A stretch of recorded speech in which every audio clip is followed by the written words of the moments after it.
Dino Melaye petitions INEC to nullify Saturday's Kogi West Senatorial rerun over irregularities. Hate speech bill scales second reading at Senate. And U.S. Ambassador to EU testifies in Trump's impeachment inquiry.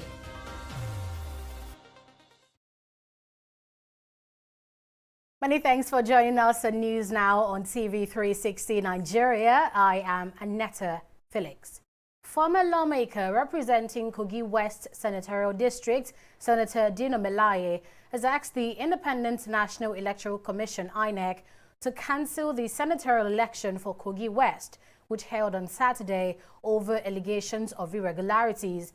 Melaye had on Sunday condemned the conduct of the poll, which he described as a helicopter election. Visiting the INEC headquarters in Abuja, alongside his lawyer and associates, Melaye submitted a 5-page petition and 21 DVD copies of electoral malpractices to prove his claim. It was received by INEC staff who promised to look into the petition and act on the same. The crux of the whole petition is that there was no election in Kogi West Senatorial Districts, that the election was marred with massive violence, and I have christened that election as the helicopter election. It's an helicopter election. It was an election where we have magic results. It is an election where 16 lives were lost in various parts of the state. I lost my nephew. And the petition elaborately contained 21 video CDs. And these 21 video CDs are documentary evidence of all that happened during the election, where hoodlums assisted by either original or fake policemen went around cutting ballot boxes. The battle to get me declared as a winner of that election, or at worst get a total cancellation, is a battle of no retreat, no surrender. I am going to fight this with the last drop of my blood. In an unjust society, silence is a crime. This is an integrity test for INEC. And if INEC will not take it this way, then we will give it all it takes. This country belongs to all of us. This country belongs to all of us. No one will oppress me in my country. No one will intimidate me in my country. And the battle to rescue Kogi State from genetocratic leaders, from economic cankerworms and financial scavengers, I continue to say it's a battle of no retreat, no surrender. We assure you that this commission is a public trust. We're a public institution. And we exist because political parties exist. We exist because the Nigerian people want democracy. So we are going to collect your petition.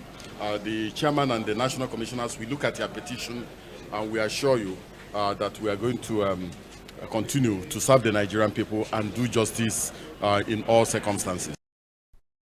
Meanwhile, the Inspector General of Police, Mohammed Adamu, has affirmed that the police had prior intelligence that the elections in Kogi and Bayelsa states were going to be violent. The Saturday election was marred by a series of irregularities that resulted in violence. Police officials were also accused of aiding activities like ballot snatching and other forms of violence. But defending the conduct of members of the force, Adamu noted that the police knew that the election would be violent and it came prepared. He also clarified that helicopters that were seen hovering over the sky in Lokoja and other parts of Kogi State were used to scare violators and not promote violence. We realized that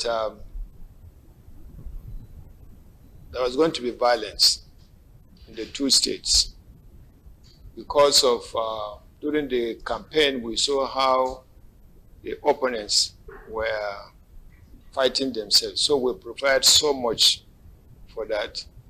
And during one of the stakeholders meeting, I went there to Kogi with the chairman of INEC, and I also went to Bayelsa.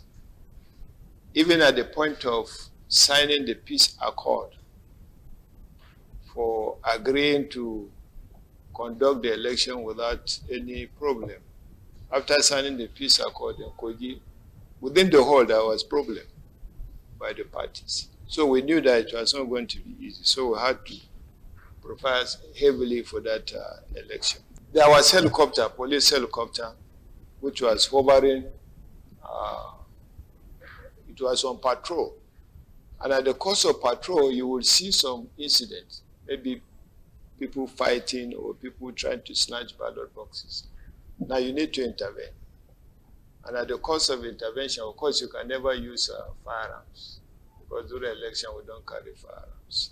So that helicopter you saw was to patrol and scare people that would want to carry ballot boxes and run away. Of course, if you see helicopter hovering around your head and you are trying to commit offense or to carry ballot box or you carry it, definitely you will feel that you are being monitored and you will stop. So it was for preventive purpose. Lawmakers at the Nigerian Senate have also been reacting to the violence that marred the Kogi and Bayelsa election. The People's Democratic Party caucus in the upper chamber on Wednesday decried the current electoral process used in the election, saying it cannot guarantee free and fair elections. Addressing journalists after plenary, the lawmakers said non-signing of the new Electoral Act passed by the 8th Senate is part of the crisis witnessed in the elections. They stressed that the opposition party members may be endangered species ahead of 2023 if the electoral process is not reviewed and relevant laws implemented to address electoral fraud. In one of the local governments in Kogi, you had about 40,000 PVCs collected, and then 120,000 votes. And as INEC itself, that gave out the 40,000 PVCs, still accepted that result. That will tell you the reason why we need this bill, and we're going to do everything to do our own job, which is to do the legislation and pass it along to the president for assent. It will now be his responsibility to listen to the yearnings of Nigerians for a credible election, because all that we want is a credible election. We want people to be elected on the basis of their performance or their campaigns or whatever, and let it be that the votes will count. What we're concerned about is management by INEC and the security agencies of the elections.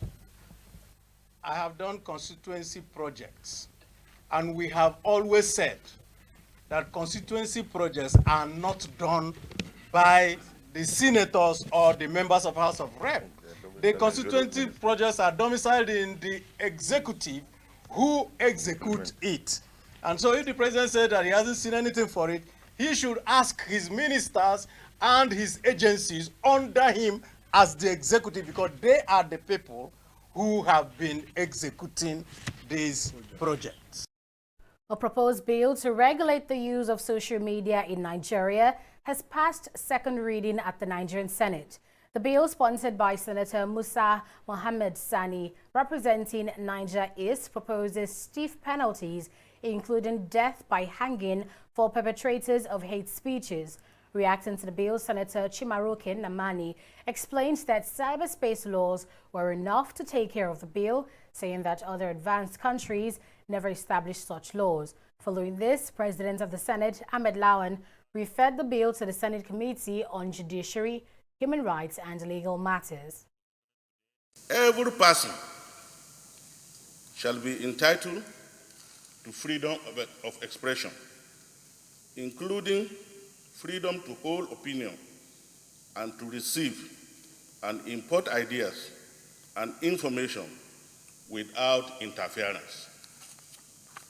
But subsection 3 says, after giving the right, it says nothing in this section shall invalidate any law that is reasonably justifiable in a democratic society. That's what the provision says, Mr. President. And that is the intent of the framers of our Constitution. I think all of us here must rise to support this bill, to pass it into law, at least to regulate one aspect of our lives that is negative and will have very serious and dangerous consequences on the lives of members of the society. Fake news is dangerous. the spread of falsehood is even more dangerous. While the internet has democratized information, the fact remains that it has also been a weapon in the process. That is why governments across the world are trying to mitigate the risks associated with information transmission via internet networks by monitoring abuse, deliberate misconduct. That is the essence of this bill. I not only oppose this bill, I condemn it in its entirety. This bill is an attempt to surreptitiously introduce censure into our laws. Based on our Constitution, Section 39, that guarantees freedom of information and freedom of speech, there is a Cyber Crime Act that deals with this issue. There are also laws in the land that have to deal with false information. A bill for an act to make provisions for the protection from internet falsehood and manipulations and for related matters 2019 second reading taken, and the bill is referred to the Senate Committee on Judiciary, Human Rights and Legal Matters to report back in 4 weeks. The federal government has directed the National Broadcasting Commission, NBC, to urgently come up with fresh regulations that would promote local broadcast industry and protect it from monopolistic tendencies. The Minister of Information and Culture, Lai Mohammed, gave the directive in Abuja while receiving the report of the NBC Reform Implementation Committee chaired by Professor Armstrong Idachaba. Lai Mohammed advised that the new regulations should strengthen the NBC as well as sanction hate broadcasts. Chairman of the NBC Reform Committee, Armstrong Idachaba, also commended the federal government for its foresight towards creating a media environment that would propel the common good and growth of Nigeria. As we found out in the course of our work, almost every country is rising up to the challenge of containing hateful, abusive, and harmful comment on the social media.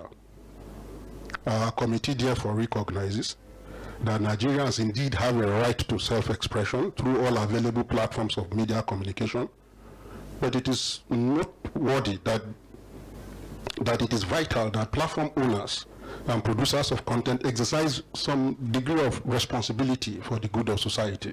In the light of this development, I will be directing the NBC to take the following actions in line with the report of the Implementation Committee. 1, to immediately come out with fresh regulations that will promote the local broadcast industry and protect the Nigerian broadcast industry from monopolistic tendencies. Today, I will immediately commence the process of forwarding an executive bill for consideration of the Federal Executive Council and further legislative action. The bill will address the existing lacuna in the areas of the regulation of the internet, the ongoing digital switchover, DSO, digital access fee, and the insulation of the regulator from partisan politics. President Muhammadu Buhari has signed Executive Order 9 to tackle open defecation in Nigeria. The order, titled Open Defecation Free Nigeria by 2025 and other related matters, reinstates Nigeria's commitments to implementing its national open defecation free roadmap and working with other stakeholders to tackle the menace. It also makes provision for the establishment of a national secretariat for the Clean Nigeria campaign. The secretariat is authorized on behalf of the president to implement this order by ensuring that all public places, including schools, hotels, fueling stations, places of worship, marketplaces, hospitals, and offices, have accessible toilets and latrines within their premises. The order also directs the National Assembly and the State Houses of Assembly to enact legislation on the practice of open defecation with appropriate sanctions and penalties. About 46 million Nigerians are set to practice open defecation, making the country the open defecation capital of the world. President Muhammadu Buhari has wished former President Goodluck Ebele Jonathan a belated 62nd birthday while praising his humility and patriotism. Buhari's wishes is contained in a message signed by his media aide, Femi Additional. In the statement, Buhari felicitated with Jonathan and asked the nation to pray that he has longer life, good health, and more strength to keep serving Nigeria. The statement said, quote, President Buhari believes the former president's legacy of humility and patriotism will continue to resonate, inspiring generations to come on the sacrifices made for the stability of democracy and promotion of sustainable development. End of quote. A total of 23 senior officers have secured promotions in the Nigerian Army. The senior officers are made up of 1 brigadier general who got promoted to the rank of major general and 22 colonels who were promoted to the ranks of brigadier general. The promotion takes the army officers into the decision-making ranks in the Nigerian Army. Addressing the officers, Chief of Army Staff Lieutenant General Tuko Buratai urged the officers to be responsive and steadfast in all their dealings. One thing that I would like to advise you also is that you must remain responsive to your troops, responsive to the challenges that you may come across, in terms of responsive to the troops' welfare, responsive to your administration, responsive to the training needs of your units and formations, as well as be responsive to the call of duty, especially where operations are involved. Major General Ibrahim Yusuf has taken over as the 6th Force Commander of the Multinational Joint Task Force in N'Djamena, Chad. Chief of Military Public Information, Colonel Timothy Atinga, disclosed this in a statement released on Tuesday in Abuja. During the handing over ceremony, the Executive Secretary, Lake Chad Basin Commission, and head of the mission of the MNJTF, Ambassador Mama Nuhu, congratulated the former Force Commander, Major General Chikezie Ude, for successfully completing his tour of duty. Nuhu said that the most significant achievement of the MNJTF under Ude was the continuous mobile operation concept, which was approved by the heads of state and government of troops contributing countries. He added that the new force commander was not new to the commission, having distinguished himself as the general officer commanding 7th Division of the Nigerian Army. While addressing the troops, the new commander, Yusuf, stressed the need for teamwork and collaboration between troop-contributing countries and promised to work in close harmony with the Lake Chad Basin Commission. He also assured all stakeholders responsible for the restoration of peace and security in the Lake Chad Basin region that the MNJTF will sustain and enhance all existing collaborative frameworks. The Lagos State House of Assembly is asking the courts to strike out a suit filed by the immediate past governor of Lagos State, Akinwumi Ambode. In the suit, Ambode is seeking to stop the probe of his administration over the procurement of 820 buses for public transportation. But the Lagos State House of Assembly on Wednesday filed a preliminary objection challenging the jurisdiction of the court to hear the suit filed by the former governor.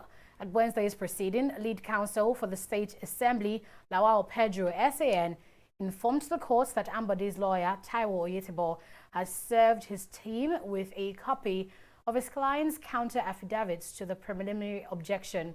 Other defendants in the suit include House Speaker Mudashiru Obasa, House Clerk A.A. Sani, Chairman of the Ad Hoc Probe Committee, Fatai Mujid, and all members of the committee. The court has now adjourned the case to February 16, 2019 for hearing. You're still watching news now on TV360 Nigeria. We'll be right back after this break.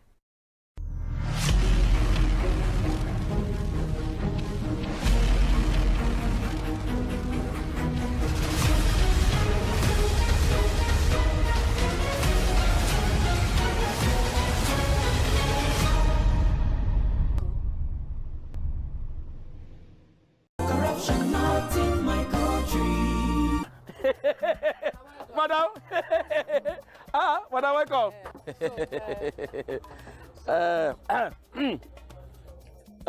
Okay, madam, no worry. When you deliver the balance, we'll give you the goods. No problem, no problem. All right, so now well done. Thank you. Hey, Oga, I still say she don't bring money. Maybe we'll use this one for her now. She wants mahogany, not white wood. Oga, our work now to join wood together, deliver whatever to customer. Put the remaining profit for pocket. This is corruption, not in my country. Corruption, not in my country. Stop corruption now.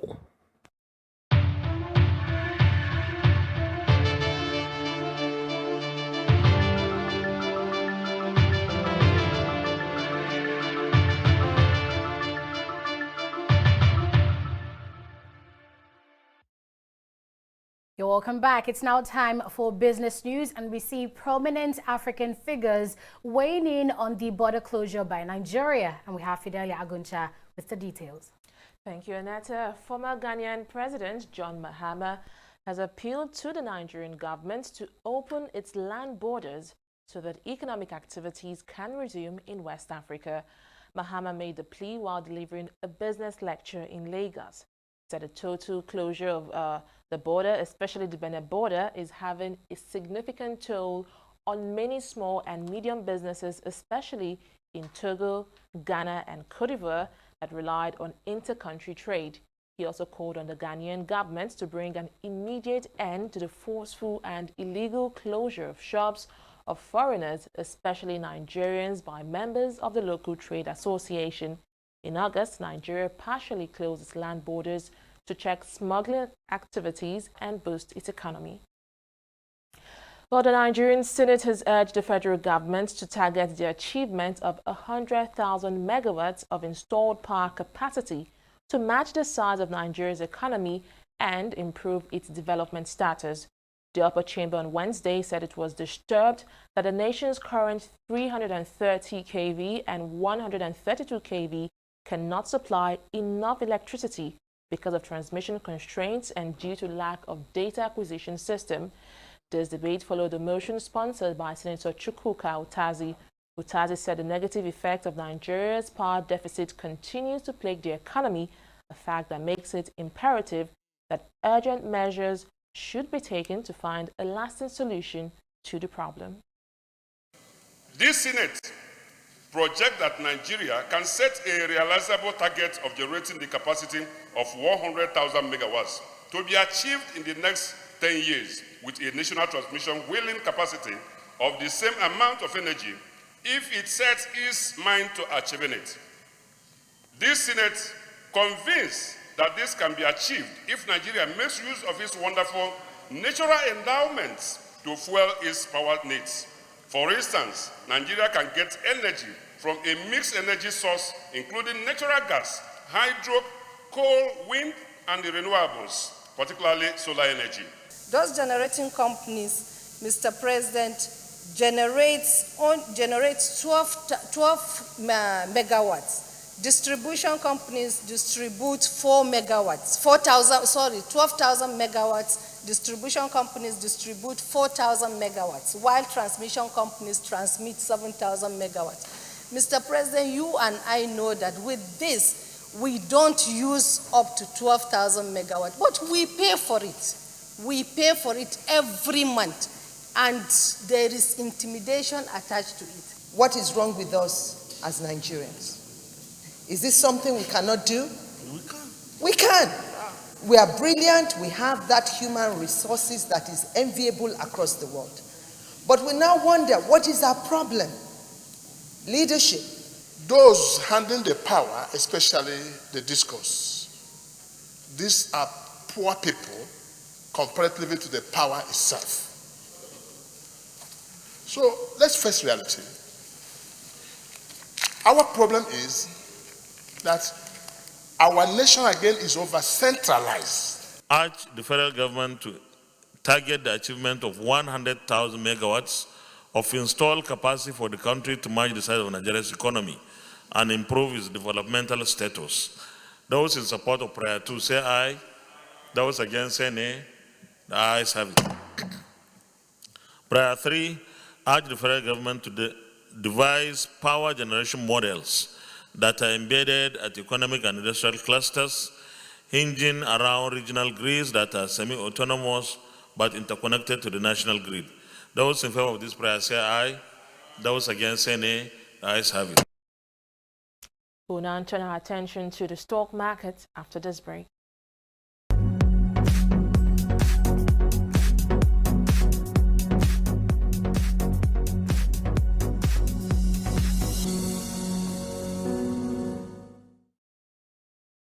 Midweek trading at Nigeria Stock Exchange closed positive for the second consecutive day as low interest rate in treasury bills and bonds rekindled investors' interest in stocks. Trading in the past few weeks had been quite low as foreign investors focused more on fixed income investment, but all that seems to be changing as the federal government has gradually reduced interest rate in its bonds and treasury bills offer.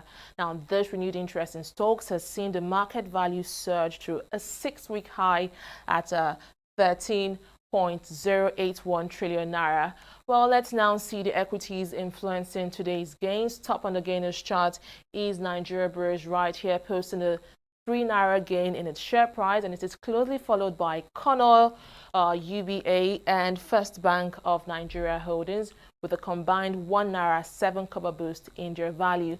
On the flip side, which is the losers chart, we have MTN Nigeria leading the pack and Dangote Cement coming in second. These are the NSE's two biggest equities, and they are both leading the gainers chart to see just how much sell-offs they experienced today.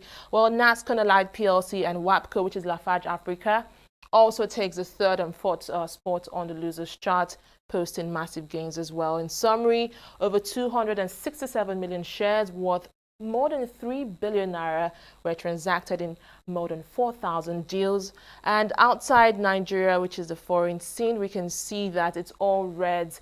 FTSE Dow and Nikkei are falling, and FTSE is by 0.78%, 0.23%, and Nikkei by 0.62%. And this is coming as investors begin to take their mind off the US-China deal anytime soon. Well, that is from the world of business. It's back to Aneta. Thanks for that update in business, Fidelia. And now on to news on the foreign scene. U.S. Ambassador to the European Union, Gordon Sondland, has testified before lawmakers in the Fourth Republic hearings into President Donald Trump's impeachment inquiry. The top diplomat, who is the most highly anticipated witness in the probe, admitted that there was indeed a quid pro quo which involved an arrangement for a White House meeting for Ukraine's president in return for investigations into his political rival, Joe Biden. Sondland said he later came to believe military aid for Ukraine was also being held up until the investigations were launched. He further implicated senior government officials like Secretary of State Mike Pompeo and former National Security Advisor John Bolton, saying they were all aware of the arrangement and that it was carried out at the direction of the U.S. President Donald Trump. Nigeria's Super Sand Eagles are set to face the world number 2 Portugal at this year's FIFA Beach Soccer World Cup finals on Friday. This year's finals will hold at the Los Pirinenses World Cup Stadium in Asunción, Paraguay from Thursday 21st November to Sunday December 1st. The Super Sand Eagles qualified for the 16-team World Cup finals after finishing second at the CAF Beach Soccer Cup of Nations held in Egypt in December 2018. And that's it on News Now on TV360 Nigeria. Many thanks for watching. Bye for now.